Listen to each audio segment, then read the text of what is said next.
It's coming. Now you can go live. Okay.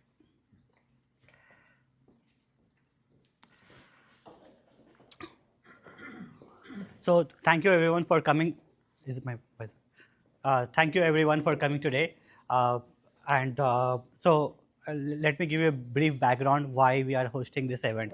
So my name is Akib. I'm founder of a company called Mailmodo, and we have been building the company in India for last 5 years. But I recently moved to SF like 6 months ago, and I thought that what is the best way to make new friends and new connections. So I have been hosting different events just for founders with the focus of making friends as well as to learn from them.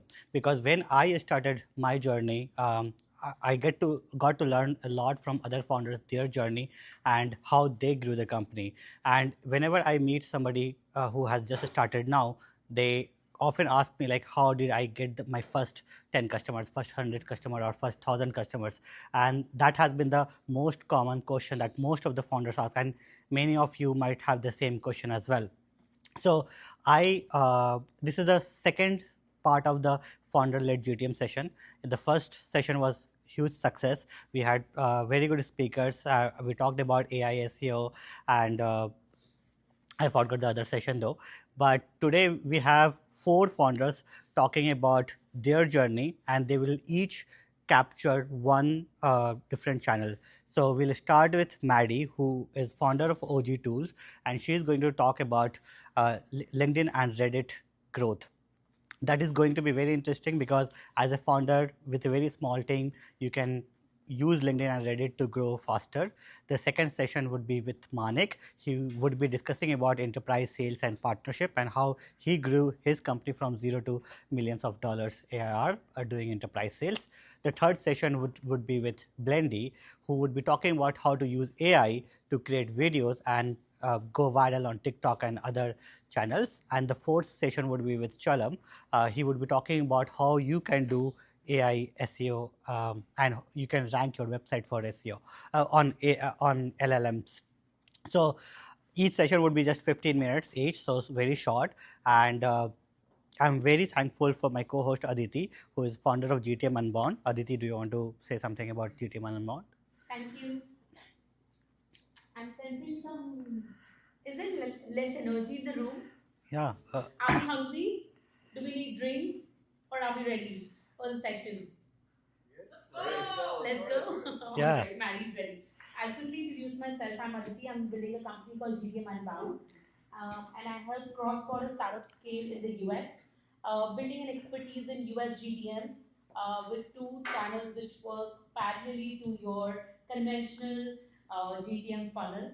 And the channels are partnerships and events. So if you want to chat about event-led growth or building strategic partnerships, chat with me after the event. Thanks again. I'm really excited. And over to Maddie. No, just one second. Okay. So before we go to Maddie for the first presentation, I want to thank to Yang, who is the founder of MyCube TV and who is doing the live streaming of this session on YouTube and other channels. So if you are hosting any other event and need help with your live streaming the session, please contact Yang. And if after the session I am here, and even after the event I'm here, I can be contacted on LinkedIn and email, etc. If you need any kind of help with emails, SEO, or general marketing, please reach out to me. So being said that, Maddie, claps. Welcome, Maddie, for the first session. You can use this one. Yeah. Cool. Hey everyone. What's up? Wow, there's so many people here. Let's go. Today I'm going to talk to you about how to grow your LinkedIn and your Reddit, get more customers and sales. Let's go. Yeah. So, actually, before this past few months, I had just been kind of solo founder stuff, had the same revenue MRR for like the entire barrier. I was stuck. I was doing sales all by hand. I was coding everything myself, just stuck in my room. No co-founder, no team, just me. But recently, my business, like, I guess, almost tripled in a month.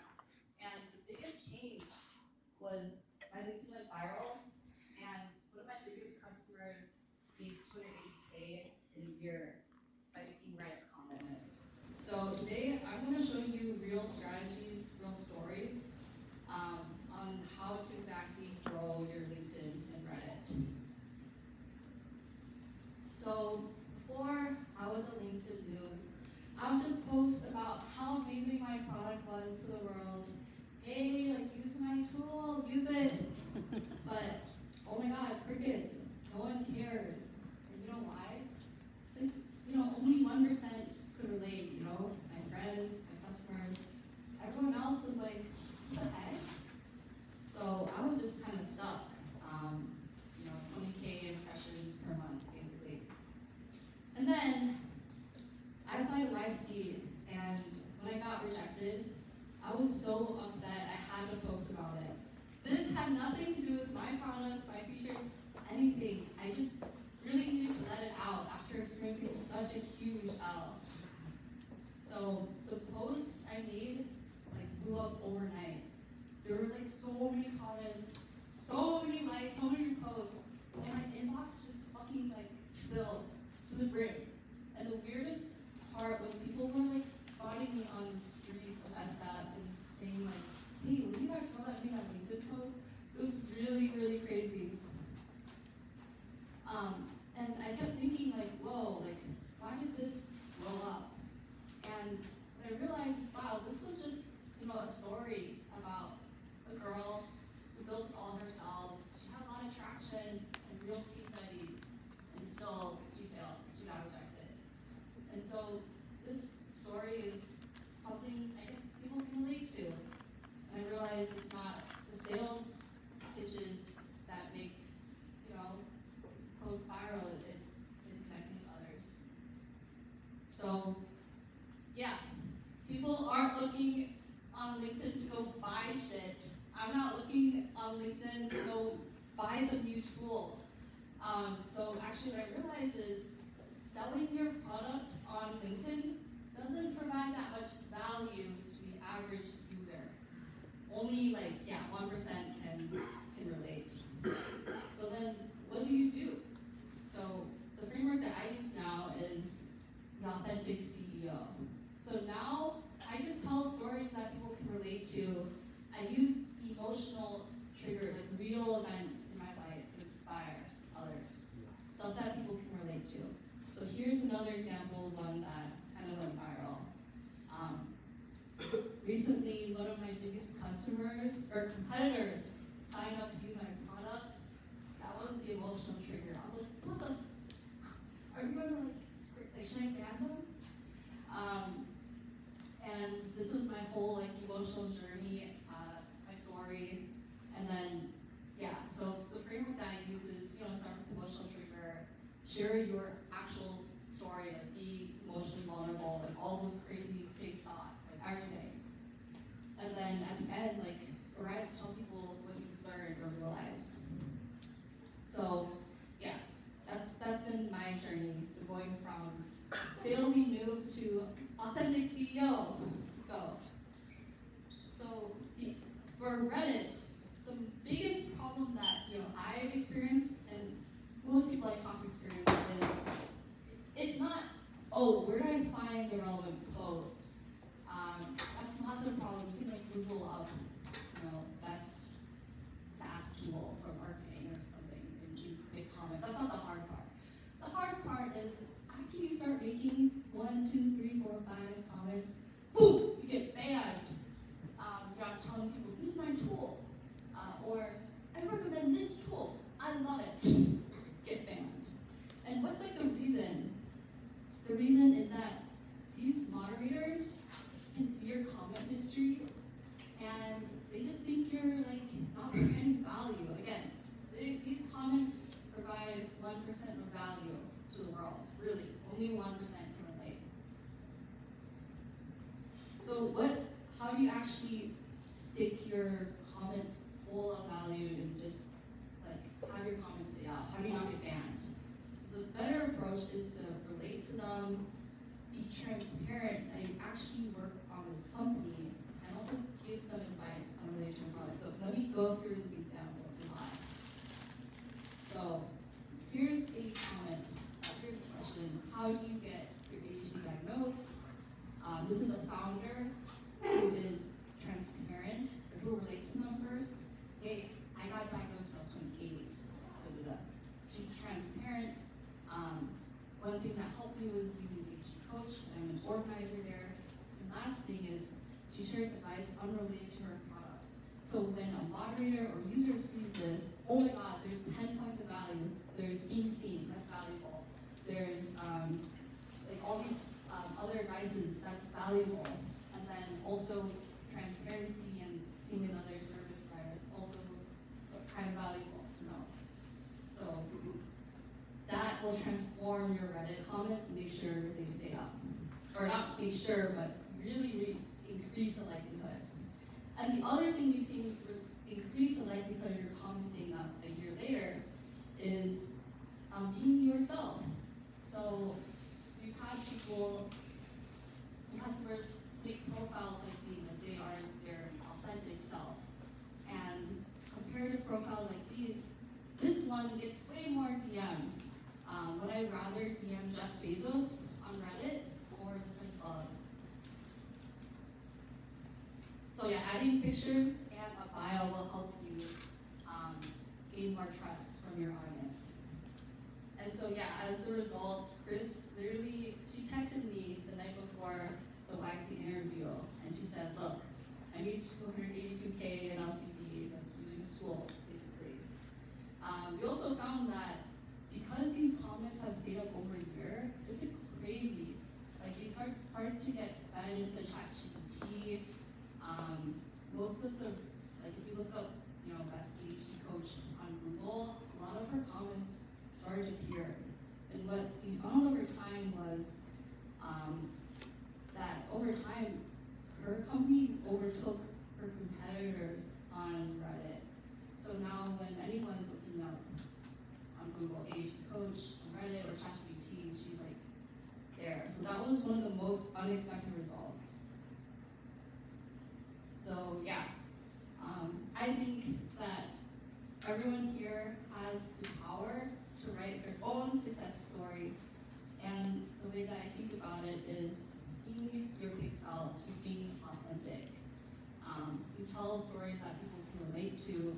Like, with your friends, they don't want to know about your product feature, right? They want to know about all the tea, things that they can relate to. And for Reddit, yeah, make sure to be transparent. People can see your post history and know if you are being fake. And just try to help people stick your comments full of value, and that will help them stay up over time. Yeah. And let me know if you have any other questions. My company is OGTool. We help people rank higher on ChatGPT at the end of the day with our Reddit comments, and I guess we also have a LinkedIn feature to help people with their posting. Let me know if you have any questions. Let's go.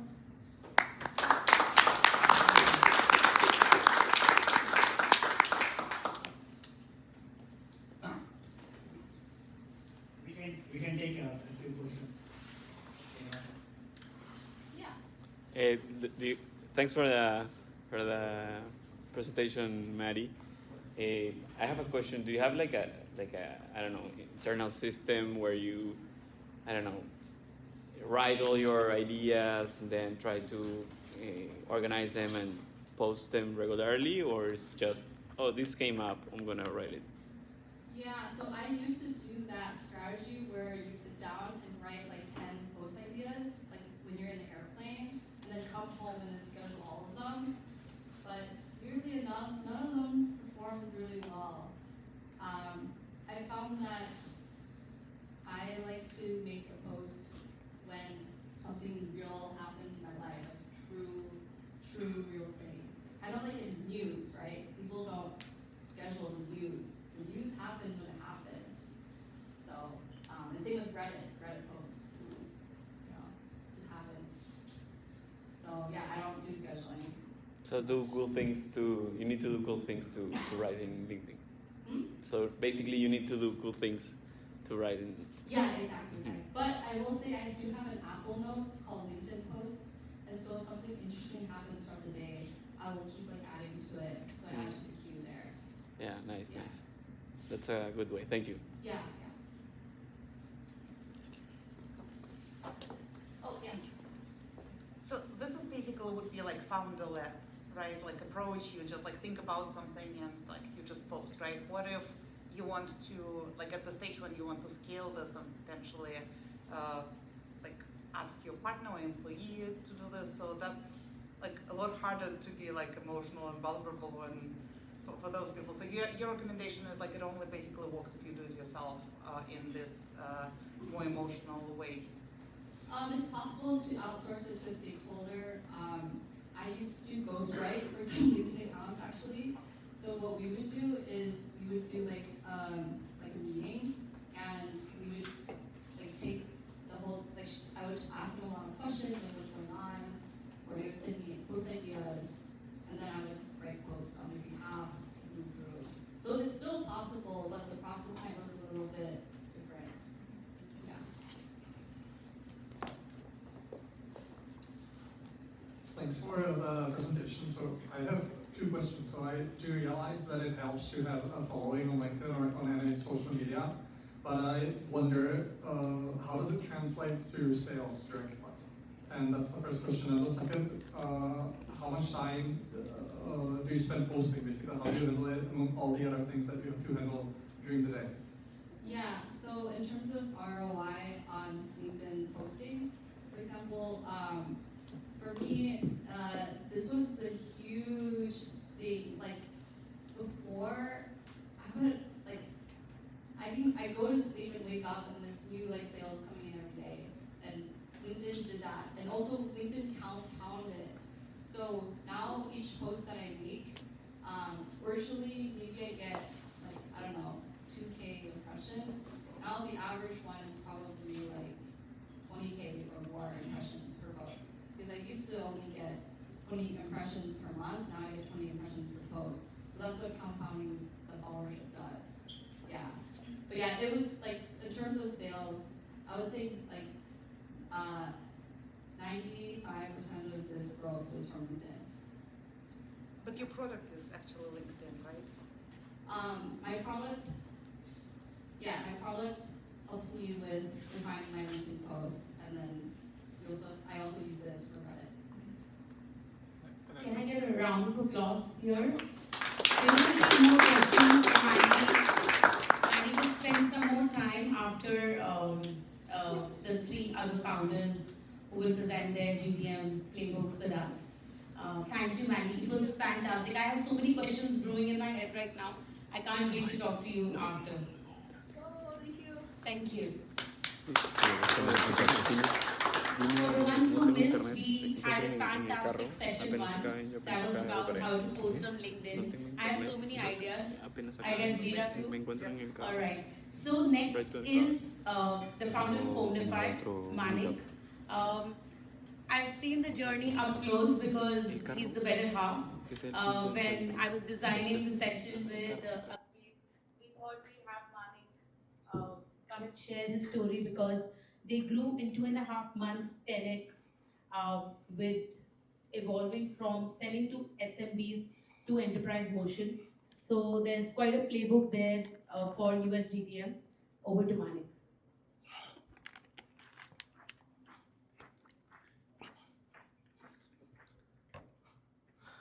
All right. Second. This one. All right. I think presenter. This way. This is confusing.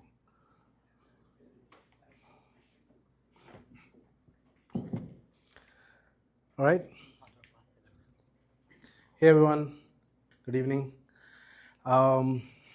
I did prepare something, but I'm not sure how much of it is relevant to the room.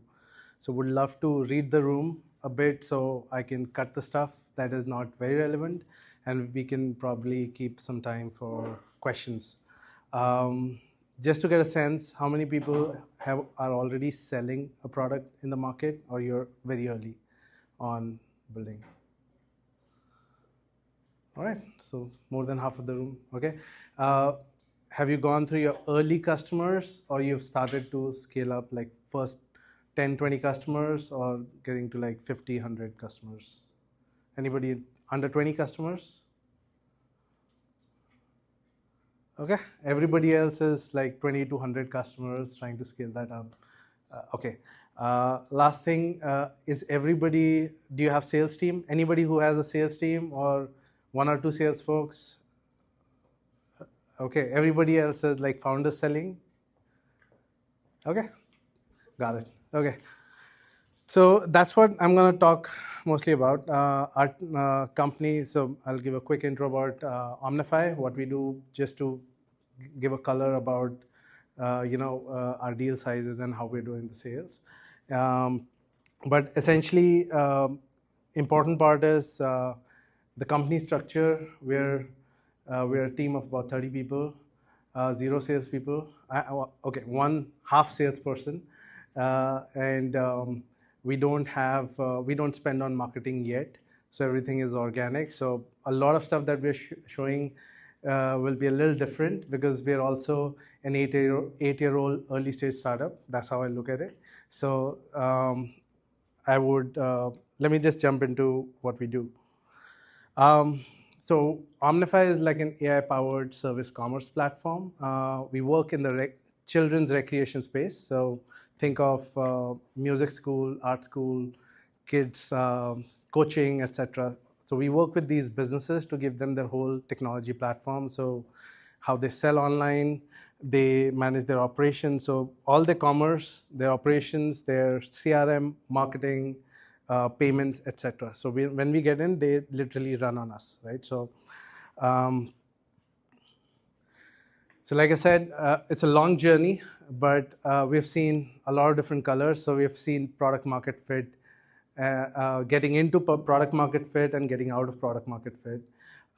We've also seen some interesting, we've done a different levels of enterprise sales, but we are by our DNA is really SMB.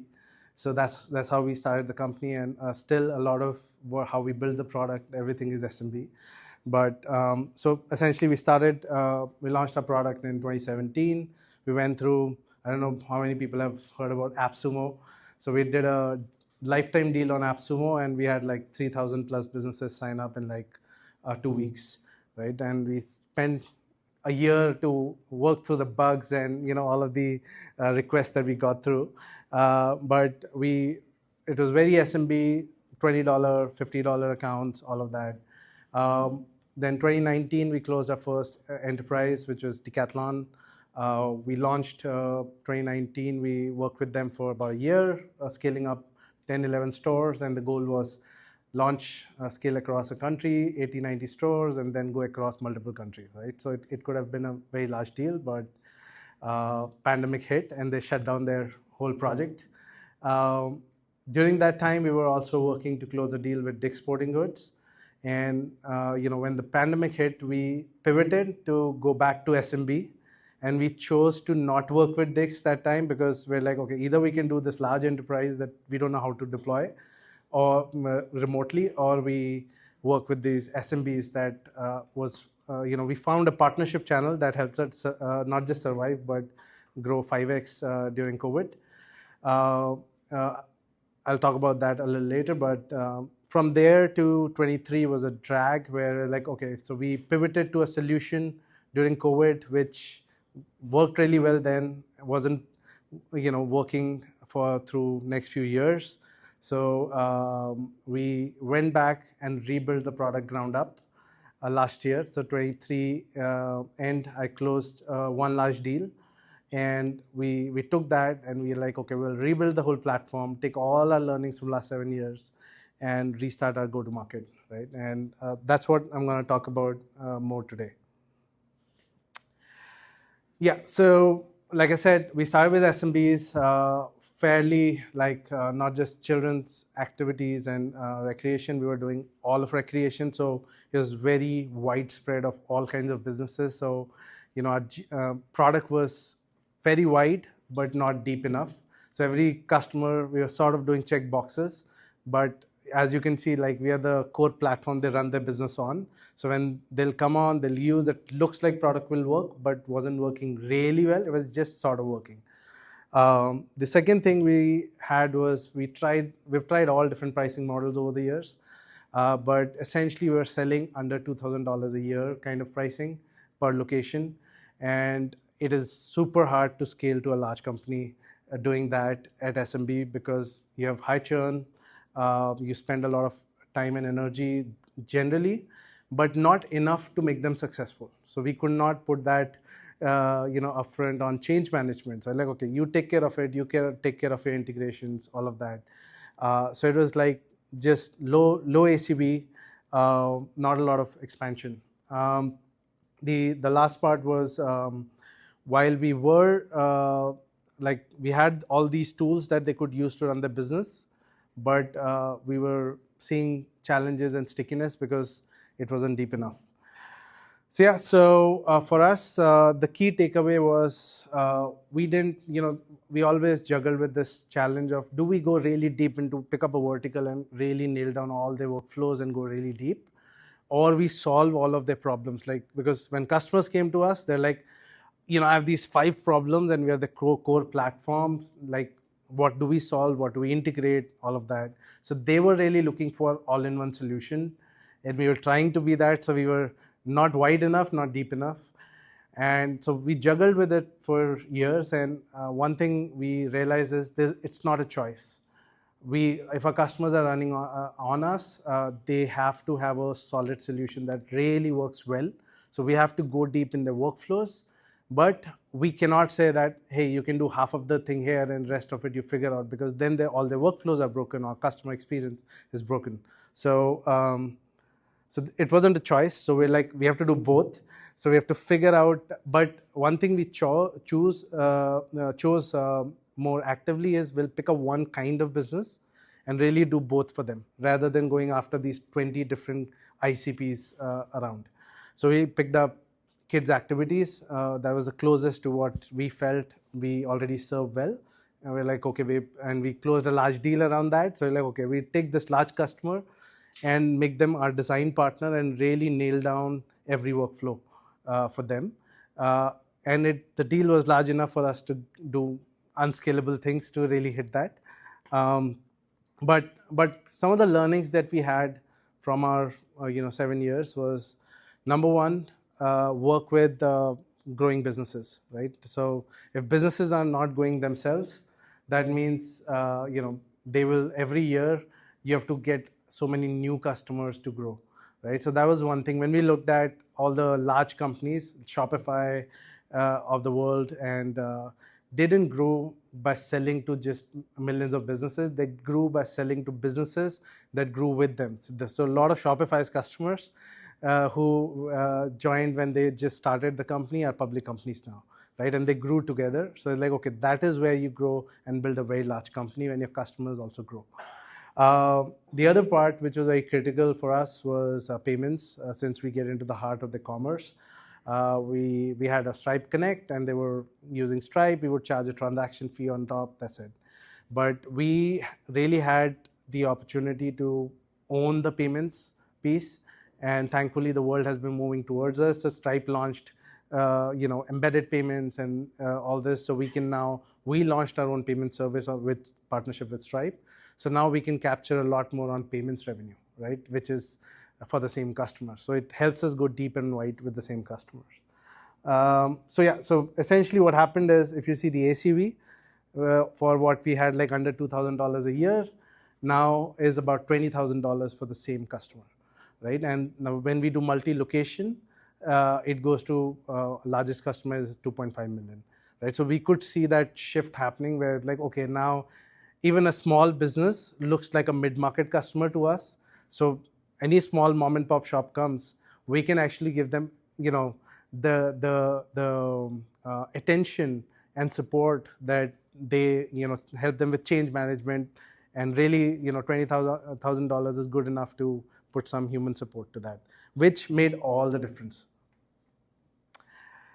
So yeah, to talk about a little bit on the GTM strategy and distribution channel, just to color, like I said, we are an 8-year-old company, so we really focused on inbound organic channels. So literally, majority of our customers, 95% plus, comes through organic search today. We don't spend on marketing yet. We started outbound a little bit, but it's very targeted. So strategy is very simple. Inbound comes through all different geographies and all different channels, but outbound is really focused on US and larger customers. So this is, again, I'm sure this is not recommended, because most companies should pick up one size of customer to go after. But since we have the experience and over the years, and we have people who have been coming to us, it's all inbound as a funnel. We try and serve them in whatever way we can. So essentially, if we have a free plan. So if you're an individual, single solopreneur, you can still use our platform. It's great for building brand and overall, it's viral channels from a brand perspective. So it's free, but we charge on transaction fees. So they can't churn, right? If they churn, it doesn't hit our SaaS metrics. But it's all self-serve, self-onboarding. The single location is like a 10 to 50K deals, where we can still provide human support. It's low touch, remote, but we try and do it as soon as they come into a funnel. We get somebody to talk to them, help them with the onboarding. For the larger growing multi-location, we have like 5, 10, 20 location businesses where we can now go really deep. So we do high touch.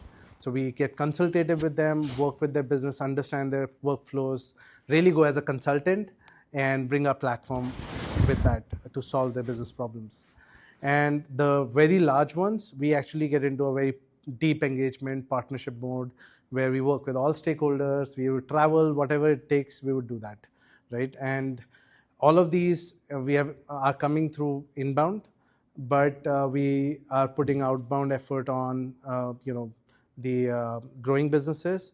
And the larger ones, we have a very small, like a 50 target list, and we do like account-based marketing, really go deep into finding the right stakeholders, doing research and talking to them, because each deal is worth millions for us. Yeah, so I already spoke about some of the things, but these are in no particular order, just overall learnings.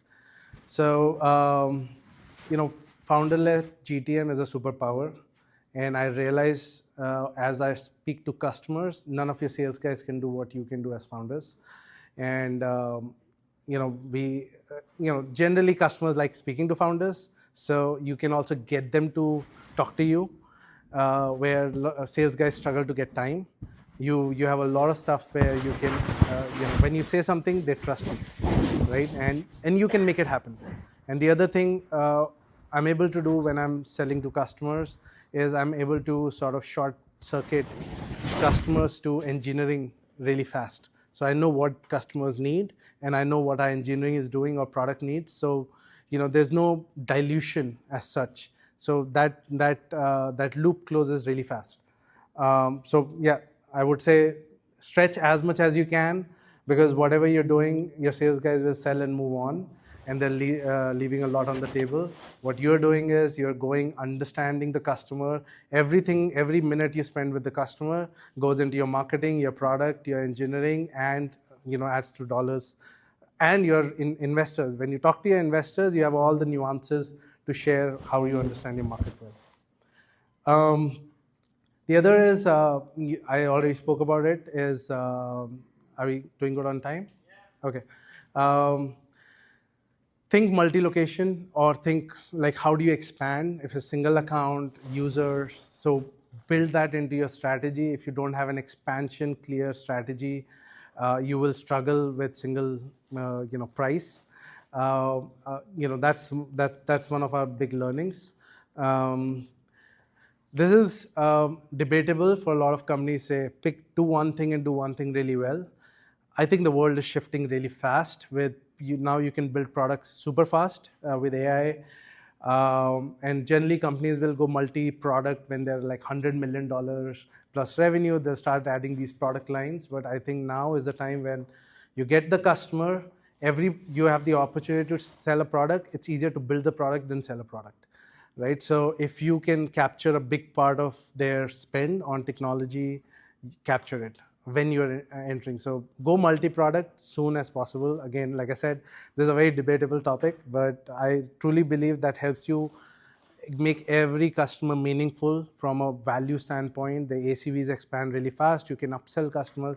Now, every time I speak to a customer, I upsell something. Like, oh, you're not doing marketing. Why don't you try a marketing integration, right? So we do a lot of selling in every conversation without even selling. We do a lot of unscalable things. Our enterprise, before we signed up, I flew in to LA to make sure I spend time, like a day, I think 3-4 days across their 10 locations. They don't expect any of this. Like, I want to do due diligence on you to make sure we have a good product for you, right? And I spent 100 hours before we even got to the table to really close the deal, right? And that really helped build trust and for us to know exactly what you're doing. Around the deals, one of the key learning has been deal momentum makes all the difference. You speak to a customer today and like, okay, let's connect. When should we connect? They'll be like, maybe next week, right? That's generally like, okay, next week. What we do now is, are you available tomorrow? If not tomorrow, day after. Okay, later this week. If not, then next week. So what we've seen is if you do 2 touch points minimum a week and you do 2-3 weeks, you already had 7-8 touch points, real conversations. So in 2-3 weeks, you have the momentum going. If you lose the momentum, it's likely to drop off and it gets harder. So we really push through deal momentum. Every day, talk to customer, bring more stakeholders. We're like, oh, I want to speak to this guy. Who does this? I'll speak to this guy. So I'll start talking to other stakeholders, but every week I need to do 2 to 3 conversations. And I see that I can see the difference in the customers where we had deal momentum and not. With deal momentum, it almost all likely closes. And you'll see if it's not going to close, you'll know earlier because suddenly if the momentum is going off. Know your champion really, really well. If somebody's come to you, it's their pain, why they are there. If you understand their life, you understand the hook really well. Our largest customer deal, I feel it took us 2.5 months to close from first conversation to that. But the deal really happened in the second conversation. And it was just a simple hook. And for them, it was really important that they built a custom built solution and they were trying to see what's in the market if they want to use a ready product. And we're like, we'll give you best of both worlds, right? We'll give you, because they were a design partner, we didn't tell them be our design partner. We're like, we will give you a really custom solution at the cost of a product, which, they bought, right? So that was the selling point. Everything else was around it. So once you get the hook, then I went deeper into understanding their day-to-day, meet them, build relationships. But I've seen, if you understand your champion really well, you'll always have the pulse of the organization. But with that, I try and get all the key stakeholders really, speak to as many people as early as possible to make sure you get the full picture. Some of the key things, I know we didn't speak, this is all sales, but we don't have a lot of time for partnerships. I think that could be a whole different piece, but maybe I'll talk about a couple of things. We've done a few partnerships through our journey. I feel like even our enterprise customers are partnership. We work with franchise businesses, so we are really partnering with the franchisor to work with their franchisees, right? So it's a really partnership model in that sense. And we've also worked with a pool management company during COVID. What I was talking about is we worked with this company who was looking to help their customers open up their swimming pools. And in 2 weeks, we solutioned our product with them, work with pricing with them to launch a pool reservation software, right, with the same platform. And we helped open 1,000 swimming pools in next 4 months, and no-brainer pricing. So a lot of learnings, but we've seen partnerships. Anytime we did partnership, it worked really well. Today we are doing partnerships very differently because, like I said, now we're multi-product, but we can't build all the products. But we have the because we are the core CRM, the core scheduling, operations, and commerce system. We can bring other products to integrate with us in the deals. So we bring in like email marketing software, texting software, all of that with us. So couple of things on just partnerships. I have 2 rules. So there's a concept of horse and a chariot. So every partnership has a horse and a chariot, and know which one you are and know what kind of company you are. So for us, now we are almost always the horse. So we can bring companies along with us in the deals, but nobody can bring us because the change management, nobody else can do for us. Nobody else, our product is so complex to set up, work, and do that. Only we can do. So we know that we are the horse. So we find companies that will complete the solution with us and bring them to the deal. So know whether you're the horse kind of company or chariot kind of a company. Either way, we don't get into a partnership really putting a single line of integration code or whatever, unless we know there's at least one tangible deal which is meaningful enough for everybody to put in the effort and we see a path. So, at least there should be a $40,000-$50,000 deal, which is valuable for each party. So how do we decide when to do a partnership? Number one is when your customer is asking for, how do I do this? We used to just say, hey, use Zapier. We integrate with thousands of products, figure it out. And now we say, you need marketing? We have a ready platform. It costs this much. We will add it to your account. Right? So it changed from that perspective. So if your customer is asking for more solution, give them a complete solution. It helps with retention, conversion, increases our deal value, and generally overall helpful. Last thing is we also look at building partnerships from a perspective of solution completeness. Like I said, one part is they need additional value, but sometimes you just have a gap in your core solution, and that's very critical to the deal. So we bring that along. That's all I could cover in this time. There's a lot more, but like I said, we've worked through SMB, enterprise, partnerships. So if you have questions, throw around. Happy to answer. Any questions? All right. Do you think that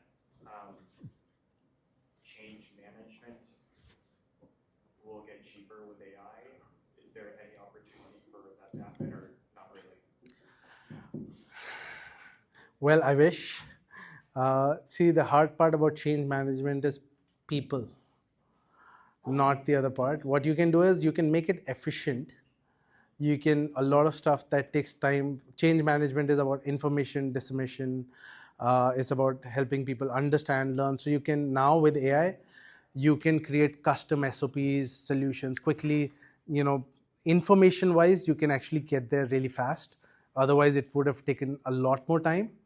But people still need time to adapt, right? Even if you have everything ready, people take time to digest a change. That is still there. So what we do is we are actually going back and we are going in person. We realize that remotely some places, because the magnitude is so much for a business, they are completely shifting how they operate. Every stakeholder has to change in one day how they operate, how their customers operate, everything. So we try and actually we're saying we'll come to the facilities in the first week and get you ready. And can we squeeze that in and do some remotely, some in person, all of that. But change management is real. And the hard part is if your product requires change management, that's obviously a hard entry point. The good part is if you do that, it's a good retention strategy.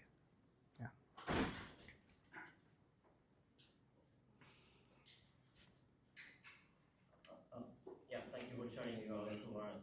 So you mentioned earlier that you are focusing on customer growth and not the efficiency. So what kind of the signal or the feedback when you KPIs from the customers? Okay, so fundamentally, our product still, the most important value we still bring in is efficiency, how they operate well.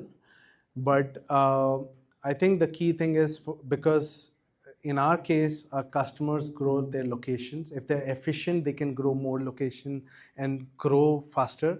The key barrier to their growth is the efficiency, right?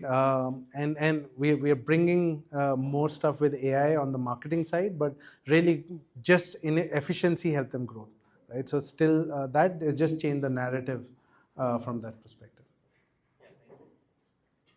Yeah.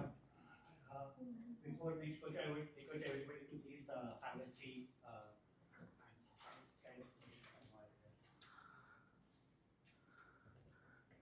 Okay.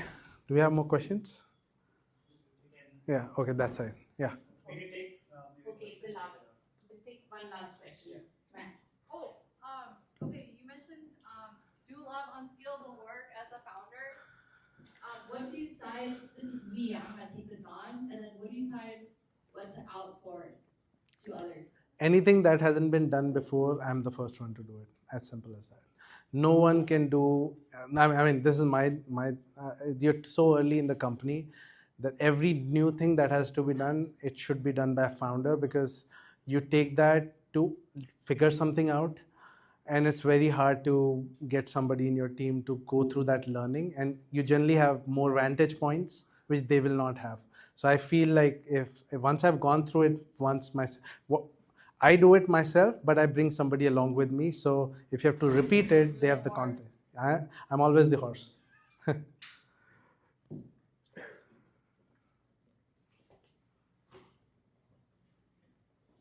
All right. Any more questions? So we have Manik post the session as well. Thank you. I'll be around, guys. Thank you. A round of applause, please. How many subscribers do we have on our YouTube channel? Before I invite the next one, well, I have less than 1,000.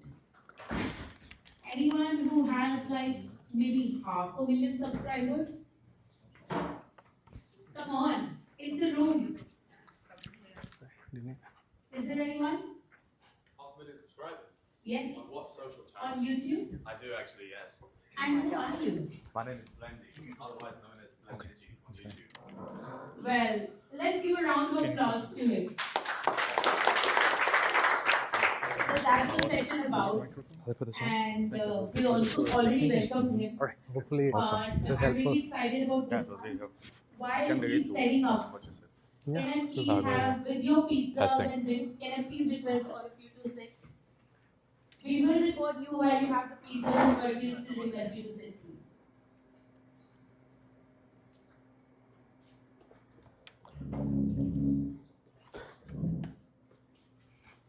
Okay, awesome.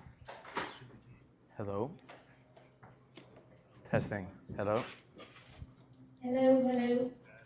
Hello, hello. Oh, nice, awesome. Okay, so firstly, thank you very much for inviting me and giving me the opportunity to speak here. So today, I'll be going through how I use AI video to create influencers for social media and specifically for TikTok. Oh, very close. Okay, got it right to the mouth. Nice. Okay. So, I mean, firstly, I had a question: is who here has generated an AI video before? Show of hands. Okay, probably like just under half. Actually, maybe less than that. Who here has generated an AI video using Google's VO3 model? Okay, actually, probably most of the people who have used AI video. Okay, that makes sense. Nice, nice. Okay, so let's get started. So as a quick introduction to myself, my name is Blendy. I am the founder of Remade. We are a YC S24 company, and we are currently building the interface to creative intelligence, starting with our Remade canvas. To give a bit of background about me and social media, so I've been posting to mainly YouTube for probably since I was around 10 or 11 years old. In the beginning, it was like just terrible quality videos of maybe, you know, when top 10s were getting popular, or documentary style videos. I think I remember making a video about like how big can an animal get, and looking back, it's really funny to see. But I guess it did lead to a good spot, because once COVID came around and everyone was forced inside and had to watch YouTube pretty much for the whole day, that's when my Minecraft YouTube channel, Blendigi, actually kind of started blowing up, getting thousands of subs every single day. And for about 3 years after that, I was kind of part-time uploading to this channel, and currently it's on about 1 million subscribers and almost 200 million views as of today. So I took all of the lessons I learned from Blendigi and my years on social media, and now I'm using it to help me do marketing for Remade. And I'm using AI as a creative co-pilot. I'll be explaining exactly how I do that in the coming slides. Okay, so first of all, I wanted to go through a quick evolution of AI content on social media.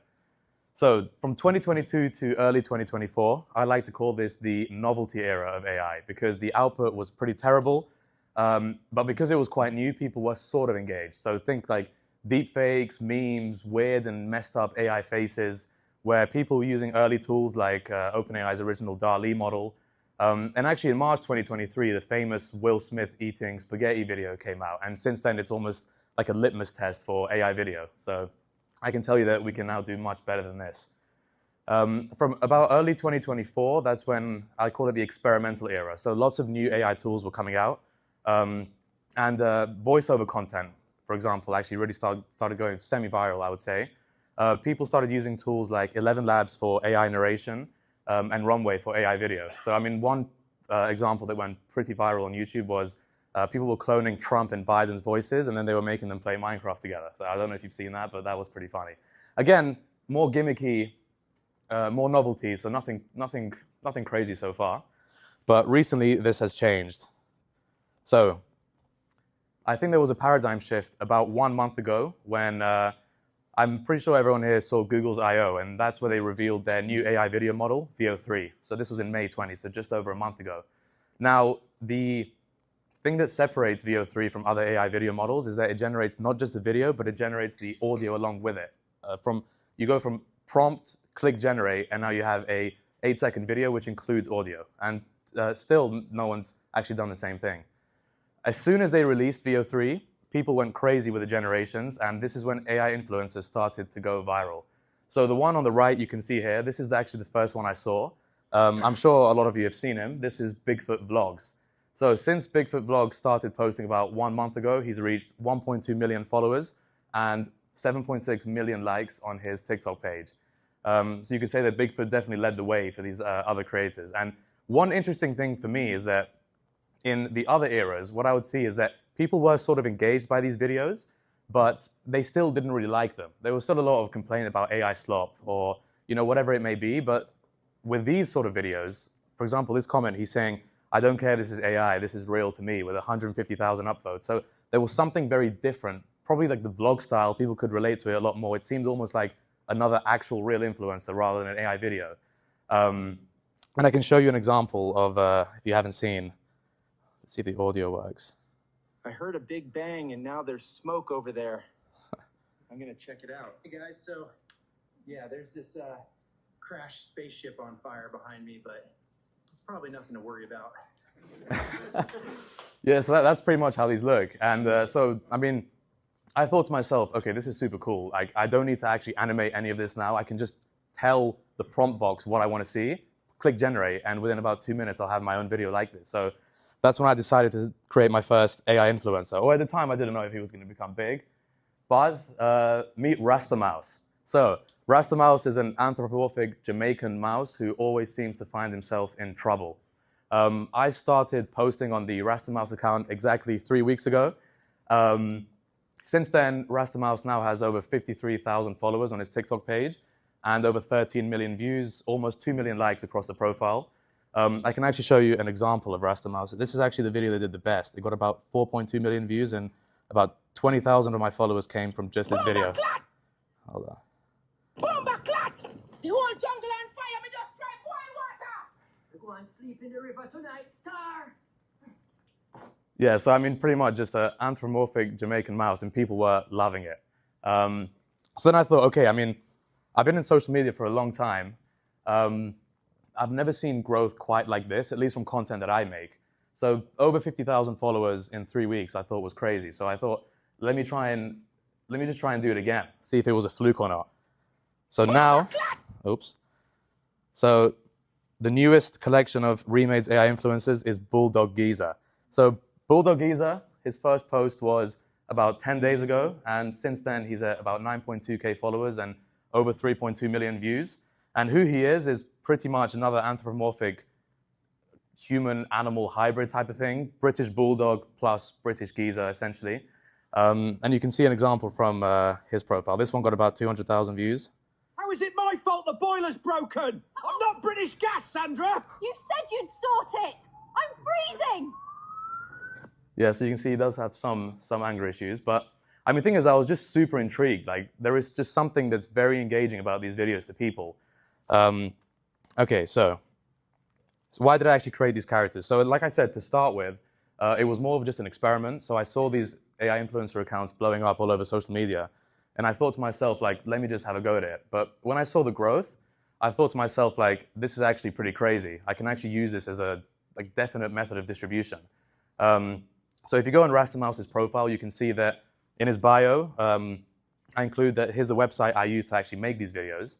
And then I added a Linktree link where if someone clicks on it, they end up on, just like a real influencer, they end up on Rastamouse's Linktree. So there's a link to his Instagram page, his YouTube page, and his TikTok. But importantly for me, my company Remade is on there as the website that I use to make these videos. And what are the results of this?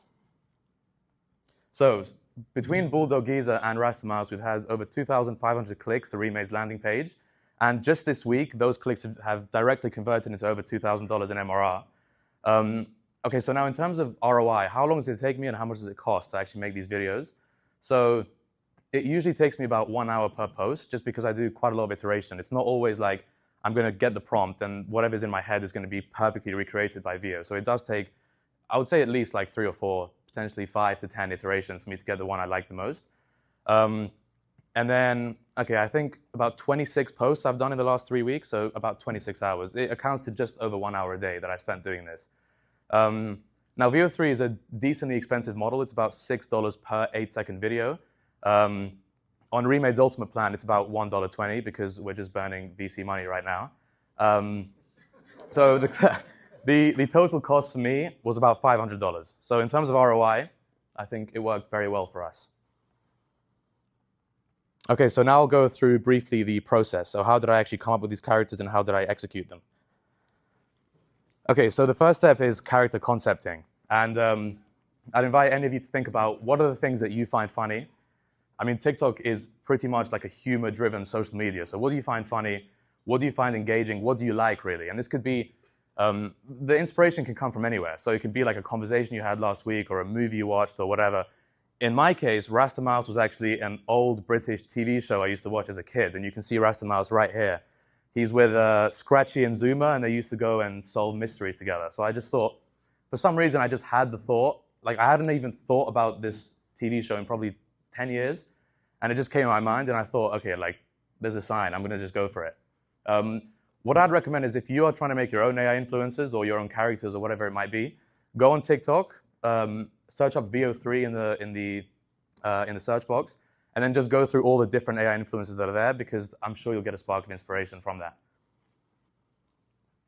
Okay, so the next thing that I did is I actually headed over to ChatGPT, and I've created a custom GPT, which I can share with anyone, whoever wants it, which is very good at concepting with you, but then also is very good at giving you a great VO3 prompt. So the first thing I would do is really solidify, like, who is this character, right? Like, what does he wear? How does he speak? Like, what are the attributes about him? Because then you have sort of a base that you can build from and branch off of. So once you have like a pretty solidified like feature set, who is Rastamouse, who is your character, then you can actually use the same GPT to get the prompts for VO3 and start experimenting with the videos. So now we can head over to the Remade AI. So step 2 is creating the visuals on the canvas. Okay, so the cool thing, and I know I'm the founder, but the great thing about the Remade canvas is that you basically have a centralized place where you can have your images, your videos, even PDFs you can reference, text, audio, all within one canvas that you can organize however you want. And it's very AI native. So we actually have all the best image and video models on this canvas, so you can generate straight onto here. You can see that when I did Rastamouse, the first thing I did was I used GPT image to actually generate his profile picture and also like a YouTube banner. the first video I made was, you can see here, reel 1, pond the river like Moses. So this one actually depicts Rasta Mouse. He just escaped the burning jungle by going on a river, but then he says that he can't swim, and then, yeah, I think he finds himself in trouble. This one actually got over, you can see, over 2.3 million impressions on this one. Okay, so step 3. Now we have our video that we've made on the canvas. We've posted it to TikTok, and we wait for the results. So step 3 is very important. If you are trying to get a big following on TikTok, for example, no matter what content you're posting, actually, so it's not even just for AI video, I think that these 3 metrics are super important. And I think the most important one is the retention rate. So a good retention, okay, the definition of retention rate, because these things can vary quite a lot, is retention rate I'll define as the percentage of viewers who watch the full video. So what it tells you is how engaging was your video from the very beginning to the very end. Good is about 15 to 20%, but great or viral is about 50+% is amazing. So for your like ratio, which is just the percentage of people who viewed it who ended up liking, this will tell you how well your content connected emotionally. So if it was meant to be funny, it tells you, just how funny did you make it. 5 to 7% is good, 10+% is amazing. And you have a much higher chance of getting virality. Share rate, I think, is the third most important one, just the percentage of viewers who shared it with others. Again, this shows kind of how funny or exciting it was, but also how relatable it was, because obviously someone saw it, decided to send it to their friends, it must have been pretty relatable to them. 2 to 4% is good for this one, but great/viral about 5 to 8%. If you can get over 10% here, then you're in a good spot. We can actually have a look at an example. So for Rasta Mouse, his most viewed video, so this one's the 4.2 million view one. The retention rate was 21.78%, so actually just above the good, but not anywhere near the great or viral. But the like ratio was 16.29%, and the share rate was 7.62%. So that's both well within or far above the viral threshold. So the thing is, you don't need to actually hit all of these thresholds. I would always aim to at least try and get 2 if you want something to go viral. So now the question is, how can you do the same thing for your business? So to start off with, whether you're a B2C company or a B2B company, you probably have people who are in your ICP or in your target who are going on TikTok every single day. And the thing is, TikTok is absolutely amazing at finding the right audience for you. So if someone goes on TikTok, they'll land on the For You page, a curated page based on all their past searches, based on all their past views and their profile as well. And doing this with AI influencers or AI video in general, again, it doesn't have to be influencers. You can actually pretty much do like anything you want. It gives you the chance to present your product in a funny or a relatable way. And honestly, as a marketer, it's just very fun. It's very creatively freeing to be able to do pretty much whatever you want. Yeah, so I gave an example for Mailmodo, actually. I made this morning. So this is just like a sample of what you can do. At this point, I'm just emailing myself and hoping I convert. Mailmodo might just save my job and my marriage. Yeah, so I mean, that's the thing. Like, get some humor in there in any way you can. You could probably make this 10 times funnier even. I just didn't know exactly what the crowd would be like. So thank you very much. If you have any questions about how to set up your TikTok account, you can email me at blendy@remade.ai. You can use this QR code to go to the Remade landing page and check it out. We're also offering discounts for anyone in this event who wants to try and get on the Remade canvas to produce this content. Talk to me after if you want to find out more. I can also help you on the onboarding to set up with any strategy talks as well. It's not just going to be software. I'll be there to help you nail the distribution. So thank you very much.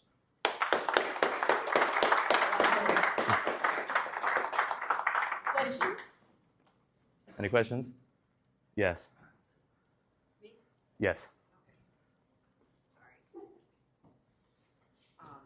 Have you thought about your ICP and who your main customer target would be?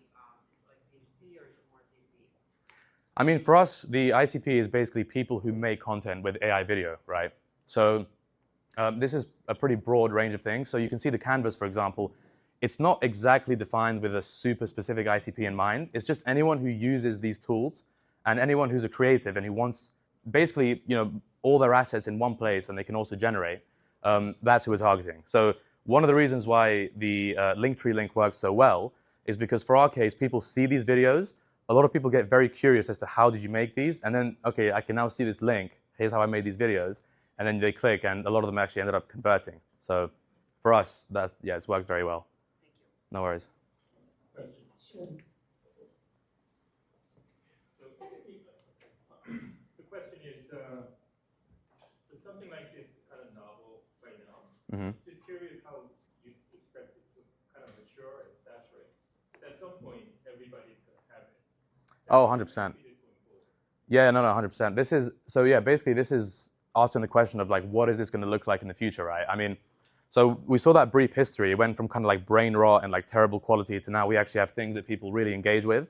And I mean, the way I see it is that what's happened now is, I mean, before VO3 and before AI video, for me to make these videos, I would have to animate them myself probably. I'd have to maybe hire a voice actor or something. Probably days and days, maybe weeks of work. Whereas now I can just click a button and generate, right?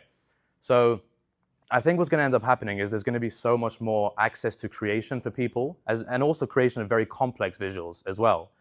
We've seen this as these models are getting better and better. So I think what's going to happen is the people who have kind of like that creative edge, since anyone can actually do this, so the execution's done pretty much. But whoever has that creative edge they're going to be the ones who end up winning the market. You know, whoever has like the funniest video, or whoever has like the most engaging video in some form, right? They're going to be the winners. I mean, it's kind of similar now. Like anyone can just take a phone and record themselves or record anything, but to actually make it, you know, big on social media or TikTok, it does require a lot of creativity. Yeah. Can you tell me about like, so obviously you're probably doing your own content to market your own company. Mm-hmm. So which is a little bit different than like, I mean, I watch entirely too much Minecraft videos. Oh, nice. Maybe you've seen me at some point. The average man. You know? Yeah. But like, how are you doing conversion with the AI content? So obviously, like, humor is great. Mm-hmm. You know, all these gotchas are great. Mm-hmm. Brain rot's awesome. Yeah. But then weaving in an actual like sale. So how have you experienced? Like, just can you give us any tips for how to do that? Yeah. I mean, so the thing is, obviously, we're casting a pretty broad net. Like, this is an account that gets like millions of views, and of course, like probably the vast majority of these people are not going to be the ones who we really want to sell to, right? But then on TikTok, like I said before, you have so many different kinds of people and professionals who are on there. So for every even, let's say, 100 or 200 or 500 views, there's going to be someone we really do want to sell to. And then those people often reveal themselves, right? So like if they are that interested in actually generating these videos, they'll book a call with us. So Linktree to the landing page to book a call, and that's pretty much how the flow works. And we've sort of been able to, get them in that way. So one of the challenges that I've been finding with VO3 is the 8-second kind of cutoff. Mm. Are you just keeping your videos just within that 8-second kind of window, or are you do you have any tricks for extending it? You know, what are your findings there? Okay, yeah, so that's a good question. For all of these posts that I've done for the TikTok accounts, they're actually all just one VO generation, so they're all just 8 seconds. If you want to extend it, what you can actually do is, I think that they're releasing the API soon, but soon you'll be able to do image to video. So what you can do is you generate the first 8-second video with VO3.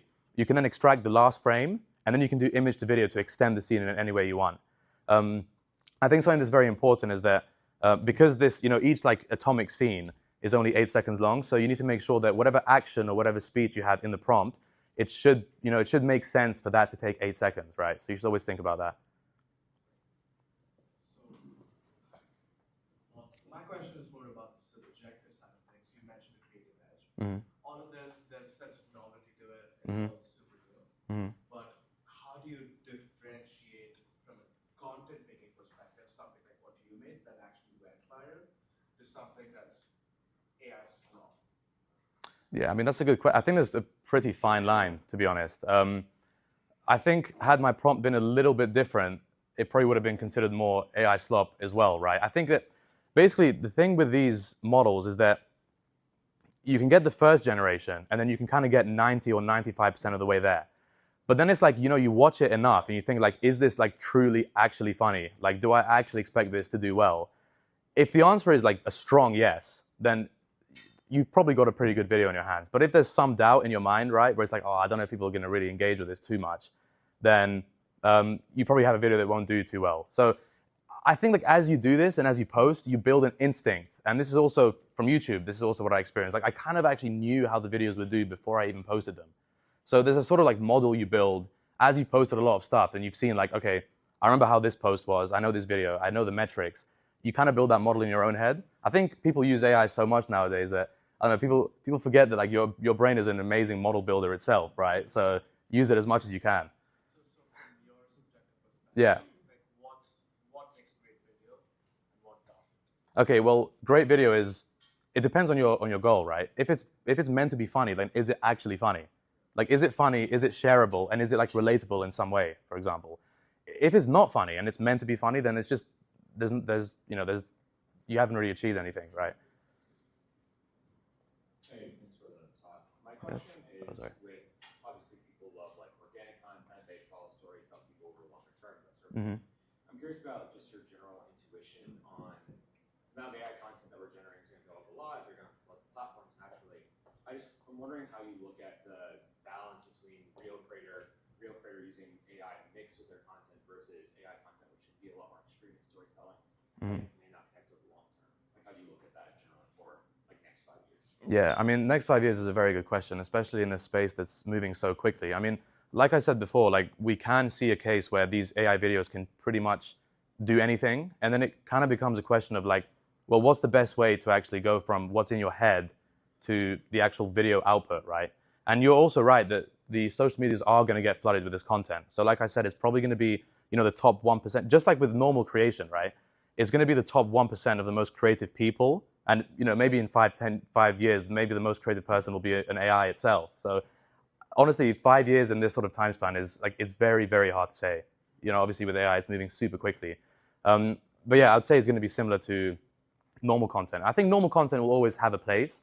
For example, if you just want to like, film a quick video where you're talking to the camera, you wouldn't use AI to do that, for example. So I think, you can go to more extreme ends with AI because you can generate pretty much anything. But then if you want something more grounded, then there's nothing, nothing quite beats like a let's say like a human doing a vlog or someone that you really like, you're a big fan of them. You mentioned not just B2C but B2B as well. Is this big corporations, serious corporations like fintech, health tech, are presented in TikTok? Oh, are they? I mean, I think that TikTok is a place, like I said, like even for big fintech corporations, a lot of their users will be on TikTok, for example. And if you're asking, themselves. If your customers are B2B. I mean, probably if your customers are B2B, you'll still get a lot of those people on TikTok who can see your content, right?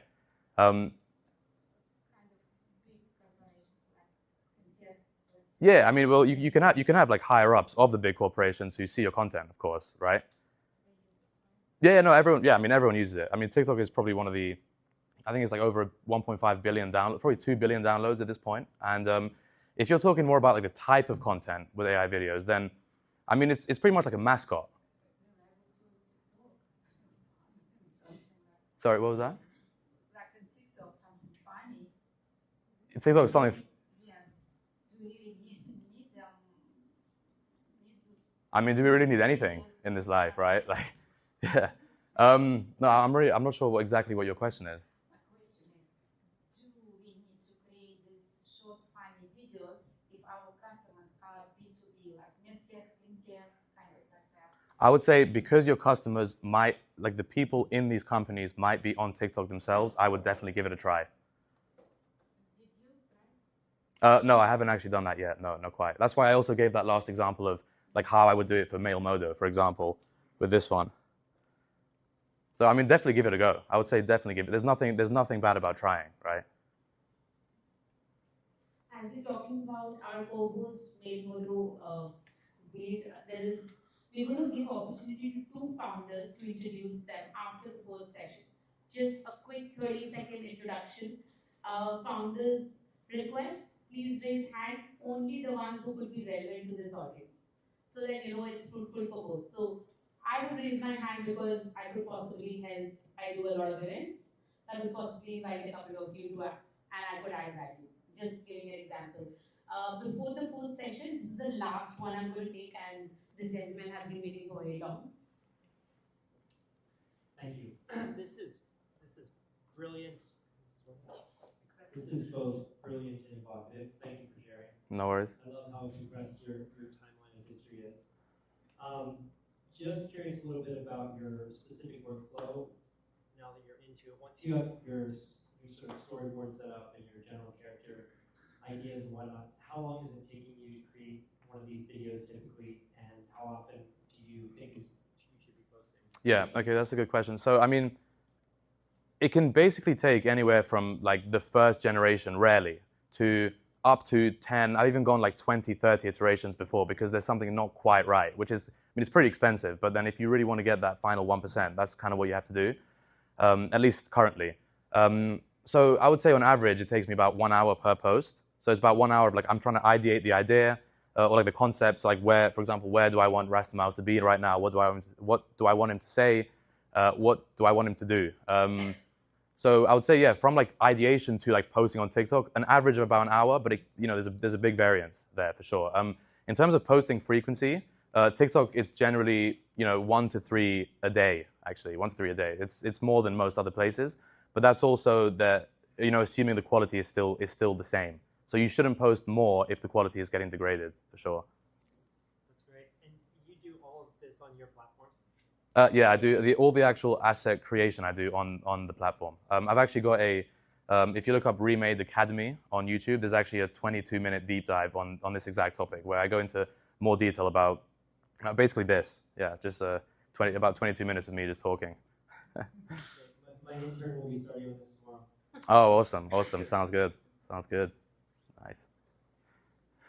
All right, let's have a round of applause.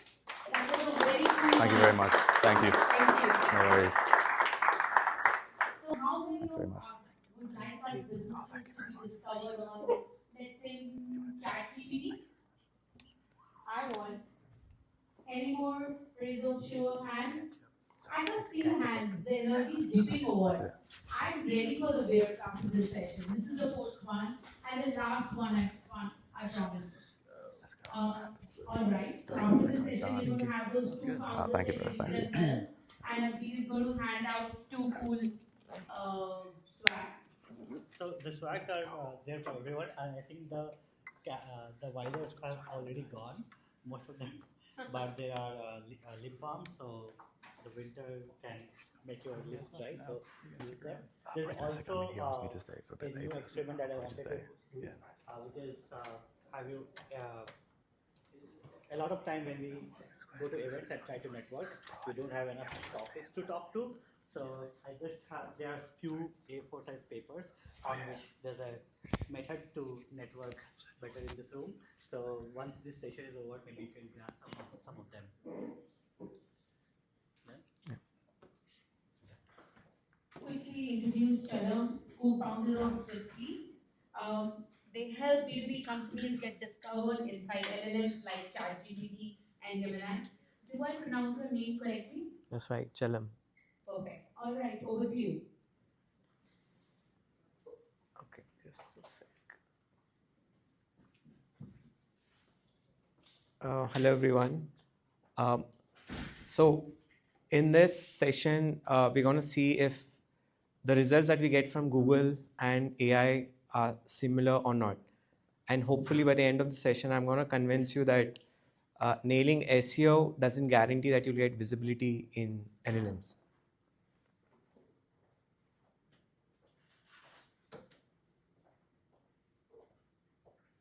But first, like, how many of you even think that having visibility in LLM is important? Quick show of hands. Okay, then I don't think I have to spend much time here. But to give a brief summary, like 90% of B2B buyers are now using some sort of AI tools to discover about the software that they want to buy. So it's like really important that you have to make yourself visible in LLMs.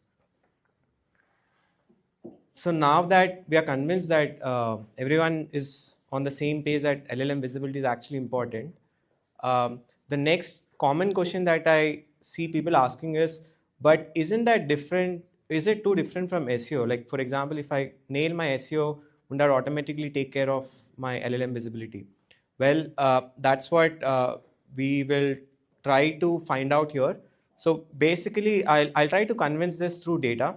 What we've done here is we've taken hundreds of unique prompts across different query types like category discovery, buyer guides, alternatives, ran each of these prompts multiple times, 3 to 5 times, because there's variability within each run as well.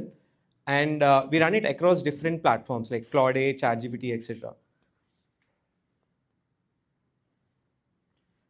Okay, so before we go there, it's important to understand that not all LLMs show the same number of companies when you ask a question. So, for example, Google AI Studio typically shows like half of the companies that Gemini shows, although both of them are from Google products, right? So what this means is, for example, if your ICP is technical audience, most likely they'll be end up using Claude, and Claude has much fewer slots, which means that the visibility window is pretty short for you. So you have to make sure that the 9 companies that get shown up on Claude, you're up there.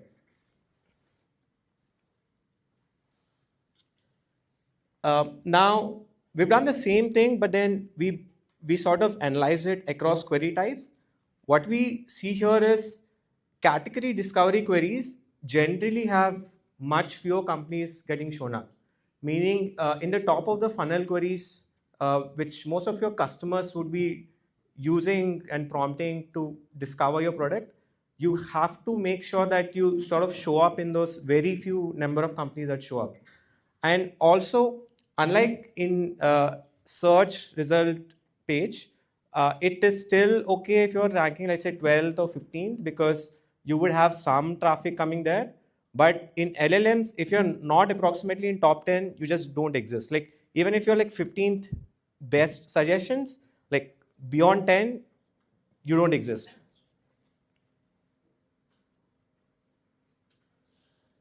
Okay, now LLMs itself are very probabilistic, which means if I run the same prompt in ChatGPT once and I run the same prompt again, the responses that I get are not really consistent. They keep changing.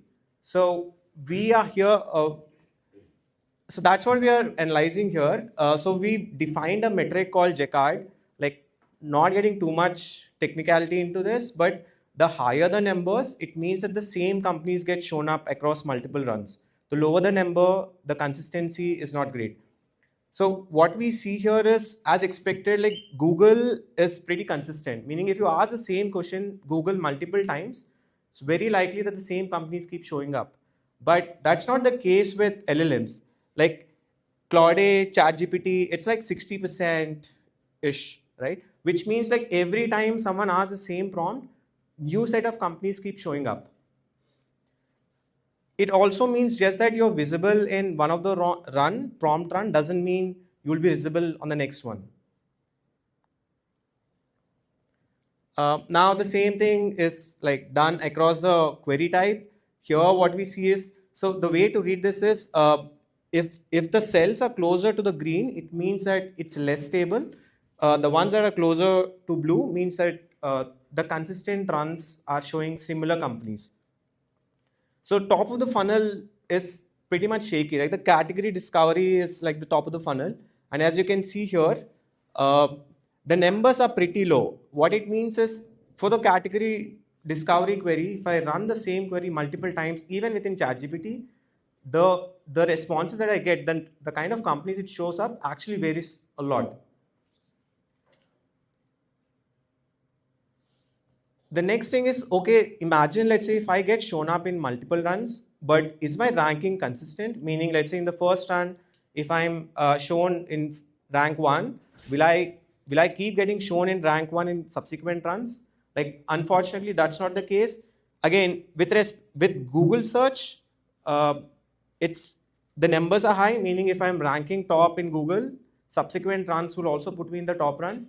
But that's not the case with chat LLMs, like Claude, ChatGPT. Even worse, the ones that are using web search, which is increasingly the number of people are using all these LLMs with web search. like even if I get shown in the first rank now, in the first run, like subsequent runs, I may be shown in, let's say, rank 5 or rank 7 or rank 8. So this also means that the leaderboard isn't fixed, right? Unlike in Google, like your ranking is pretty much fixed. But whoever, so this is like on the flip side, it's a good opportunity for startups to go and take up that leader board space. So this is the same thing across query types, and just skipping this. I think like this is like the important slide, which is like, okay, if I'm shown in Google, will I also get shown in other LLMs? Or to put it more generically, if I get shown in platform A, is my visibility guaranteed in platform B? We can have a look at this row, the top row. What this says is, if so the way to read this is, if I'm shown in Google, only 59% of the time I'm actually shown in ChatGPT. So the companies that actually get shown in Google, only 59% of them get shown in ChatGPT. So as you can see, even with Gemini, which is like Google's own product, what you see in Google search results versus what you get seen in Gemini actually coincides only 70% of the time. And that's much worse with ChatGPTs and other LLMs. So this just goes to show that ranking on Google doesn't guarantee your visibility in LLMs, and then your SEO is not GEO. So this is just a quick example, right? I've given a sample prompt here, like top tools to track churn in SaaS, like the same prompt in Google versus ChatGPT. Here you can see churn 0 is like the first recommended one in Google AI overview. Also here, it's one of the top recommended products, but it's nowhere mentioned in ChatGPT. Like, it just goes to say that like they've done really good job in getting themselves shown up in SEO, but that doesn't translate to LLM visibility. Okay, now the same thing is done across different query types. So the top of the funnel visibility, like, so the greener the heat map is, it means that the stability is much worse. Like if you get shown in Google, it's very unlikely you get shown in other LLMs as well. Now this is specifically true for category discovery, which means like even if you're getting discovered in Google, you may actually miss the mark. You're actually missing the opportunities on other LLMs.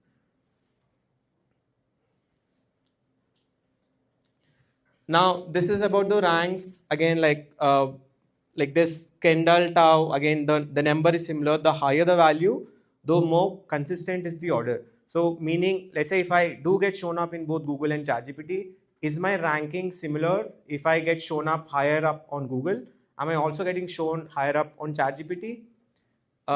Unfortunately, no. So again, the higher the number, the more consistent. But as you can see,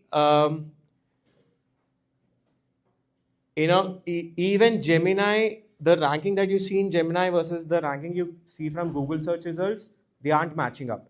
The number is pretty low. And this only gets worsened with other LLMs.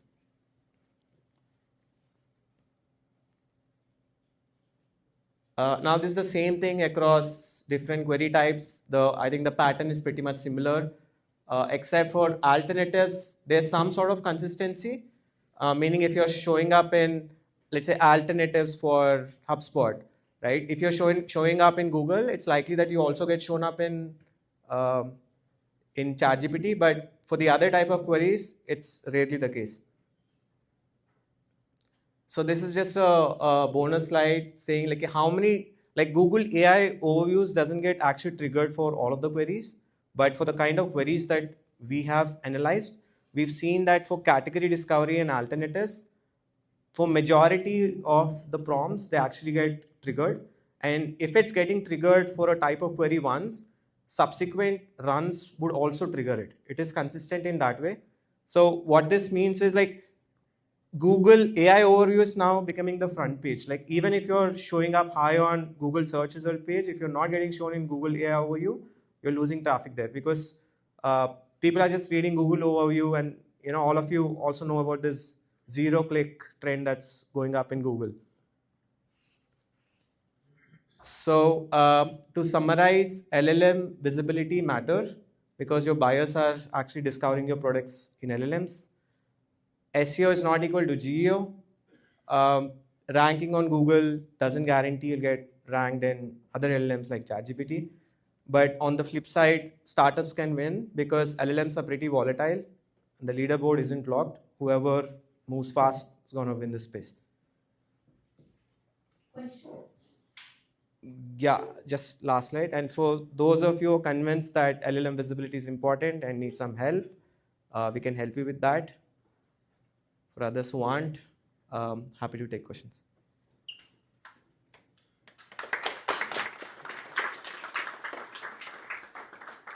Thank you for your presentation. I don't know if you mentioned that what I understood from this slide is SEO is way different from GEO. Yeah. So the next question is, how do I rank GEO? What's like the, I don't know, 3 best advices that you could give us? Okay. That's question number 1. And question number 2 would be, I have a team right now working on doing blog posts and getting the ranking, my SEO ranking higher. Should I now start like completely from scratch, going to GEO now? So on your first question, how do you sort of make sure you improve your visibility on LLMs? Like depending on the company and depending on how strong is your competitor in LLM visibility, the process varies. But generally, what we've seen is Reddit posts, Twitter's, LinkedIn are actually getting picked up. And all the blog posts on top X, best X tools written by, let's say, if you're in a domain A, you have written a blog post featuring top 10 products in your domain. You also put up your company name, but at the same time, you mention your competitors and clearly state how is it that you're different from others. So if you are posting that good, if some third-party website who's completely not in this domain is posting a blog post like this, all of those blogs are getting picked up pretty often. So it does help. And also the kind of blogs as well. Like what we've seen is the listicles, FAQ, the more they are, the better the LLM sort of picks it up. So you would say like keep up the articles, keep up the blogs, use third parties so you could rank in LLMs as well. Yeah, so ultimately content, it's the same. You have to keep posting content, but the way in which you write the content, the format, the style of the content is actually changing now. And also your presence in Reddit and other social media platforms is actually pretty important. I'm sorry, what was the second question? The second question is, right now I have a team doing SEO blog posts. Mm-hmm. What should they do different now? Since with this GEO now. Yeah, I think part of that I also already answered. Like you should definitely continue doing your SEO, but that depends, right? If there's some incumbents already solidified the position SEO, I would suggest that you put more focus on GEO because like there's no solidification happening there yet. So whoever moves fast, you will likely get an advantage there if you do move fast. I think my primary question just got answered, but I have 2 hard questions for you. Yeah. One, is there a relative ranking for these social media platforms based on how easy it is for LLMs to scrape them? Is it Reddit and then X and LinkedIn, or what's the hierarchy there? And question number 2 is there a way to find out which of these LLMs are your potential customers using more on, beyond just anecdotally figuring out which apps are they on? So your first question on, I'm sorry, say it again. First question. What's the Relative ranking, yeah. So like there's no objective way of saying that, but like I've seen across running this across thousands of prompts, like Reddits are actually getting picked up pretty often. So I would I would suggest that you focus more on Reddit.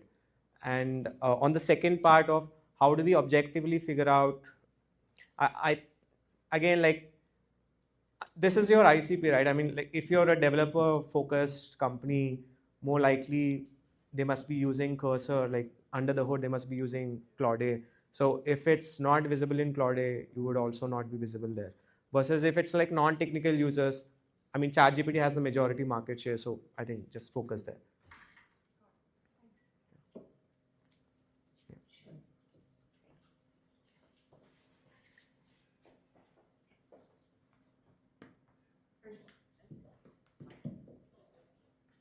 First, thank you for the information. It was really insightful. My question is about measurement. So it looks like you did this deep dive. What can each company do? What can my company do to understand both the frequency of showing up as well as the quality of the answers, right? It's great if I'm showing up, but if the LLM's basically saying, you know, that you're not as good as another product, then it's not very helpful. So what are the measurements and how do you see them evolving as we go? Yeah, I mean, that's exactly what we do. You can also do this if you want to do it in-house, is that typically what we do is you come up with a bunch of prompts that are very relevant to your company. And then for all the LLMs that are important to you, we just have to keep firing them up and see the result. But there's a lot of data crunching that needs to be done there, meaning you have to take it doesn't just suffices if you show up in LLM responses. It's also important to understand what other competitors are getting shown up. Like you pointed out, what's the sentiment that the LLM is suggesting me? Like, is it having a positive sentiment on my product versus competitor? Like all of, and what citations are getting picked up. Like that's how you'll understand what steps to do, right? I mean, knowing where you stand is one, but understanding what is it that you need to do to sort of improve your ranking. I think a majority of that insights comes from the citations that LLMs are getting picked up. And this is different for different LLMs. Also, even for ChatGPT, right? Depending on what model the users are using, it's going to be very different. Actually, there's so much of nuances to this. So ChatGPT actually understands, has your chat history, and is something called memory feature, which will, which is something that will form an opinion about you based on the chats and the prompting that you're doing. So the same prompt, let's say both of us, same geographical location, both of us ask the same question, it's going to give very different answers. So if it knows that, let's say you're a 50-member team, you actually use, let's say, certain softwares, it'll try to figure out when you're asking, let's say, best CRM, it'll understand what softwares you're already using and what is the best CRM that integrates with your existing softwares for, let's say, your 100-member teams, if it knows that. Versus me, it may say, okay, he's a startup, like 10-member team, and he's using some other different software, so it may suggest that. So it's very nuanced, which is why the kind of prompts that you generate and how you run, and also the frequency with which you run, all of this is important, and that's exactly what we do.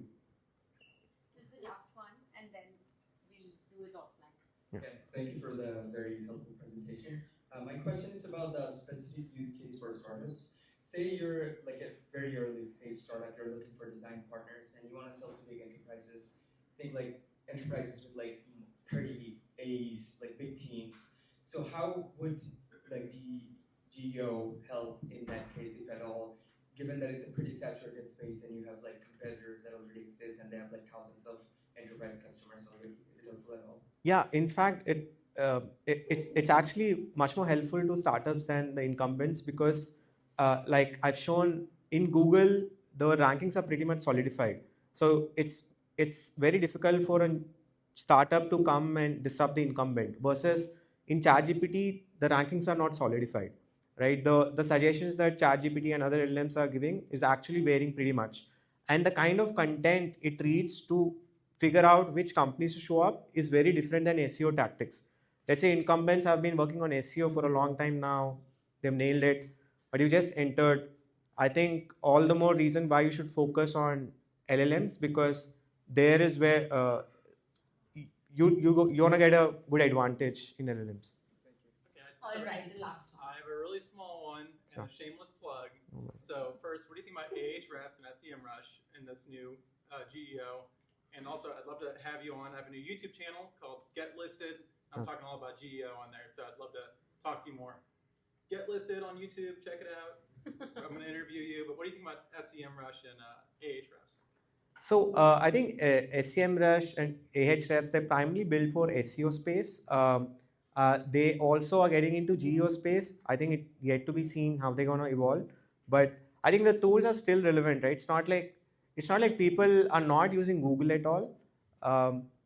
But the time in which people are spending on Google versus ChatGPT, that split of time is actually changing a lot. So I think the tools are going to still be relevant because those tools are relevant for your SEO.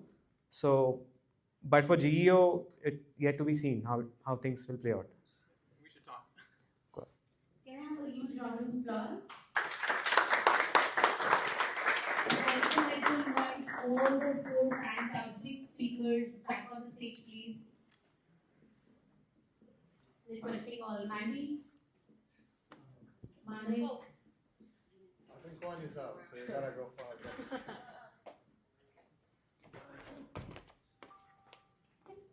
All right. So we have show of hands who would like to introduce themselves to the crowd. All right. 2, 3, 4, 5, 6, 7. All right. Okay. Let's start with you. I don't know. A quick one, 30 seconds. Let's go. Hey everyone, I'm Soham. I'm a student at Wharton in engineering, studying CS and finance, and I'm working on Kodomo, which is an edtech/dev tool startup. And we're building a platform for you to essentially build and ship any technical project you want. The platform takes your idea to execution with a few prompts, and unlike your vibe coding platforms, it makes it an educational experience to bolster your technical skills. And so we started as an AI incubator for high school students and college students, and we made $30,000 in revenue over the past 4 months. That was an amazing presentation. I have to focus on Reddit. I think I'll catch up with you later. For GEO, Reddit is pretty important. Yeah, and I have clients I'm trying to rank on ChatGPT for Reddit and blogs, so definitely would love to talk about it. Should definitely. You know who to talk to. We also have one lawyer in the house. Just one? Oh, all right. We have one lawyer. Do you guys integrate with Ahrefs or like Google search traffic? But not yet, but we're happy to do it if we think it's add value.